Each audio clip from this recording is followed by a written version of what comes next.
The long-running public inquiry into what's been called the worst treatment disaster in the history of the NHS has heard its final evidence after more than 4 years. It's thought that tens of thousands of people were infected with HIV and hepatitis between 1970 and 1991 after being given a contaminated product or blood transfusion. 3,000 patients are thought to have died and 30,000 patients are reported to have been infected. The inquiry, which started in 2018, has reviewed thousands of documents and is expected to publish its findings in the autumn. Here's our health editor, Hugh Pym. Some families lost more than one person. It's just devastated families over 40 years.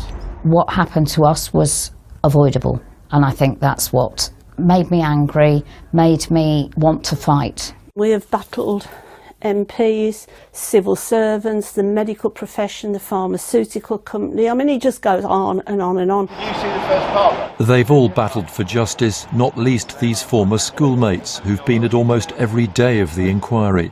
They were given infected blood products as treatment for their haemophilia at a special school. Gary developed HIV and hepatitis C. He gave moving evidence earlier in the inquiry. I have guilt, still being here.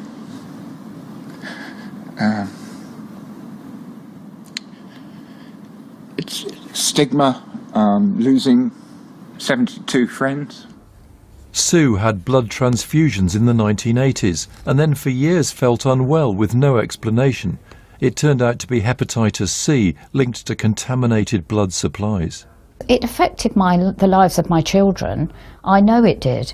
And I know also that it ended my first marriage because my husband couldn't cope with me being ill all the time. You can't have something like hepatitis C in your life and it do nothing, because it changes who you are, it changes what you may have been. At the inquiry, messages were left in bottles by families who'd lost loved ones. The scandal goes back to the 1970s and 80s. Imported blood from paid donors, including prisoners, was infected. It was used in products for NHS patients. The judge heading the inquiry will now report on who was to blame. Where there is to be explicit or significant criticism in the report, and there will be criticism, that the person due to be criticised is told of what I intend to say and of the factual basis underpinning it, so that they can respond if they wish.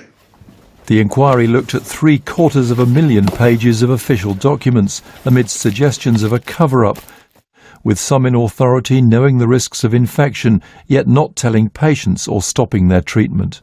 For years they've known and suspected what went wrong, and for so many they've been vindicated.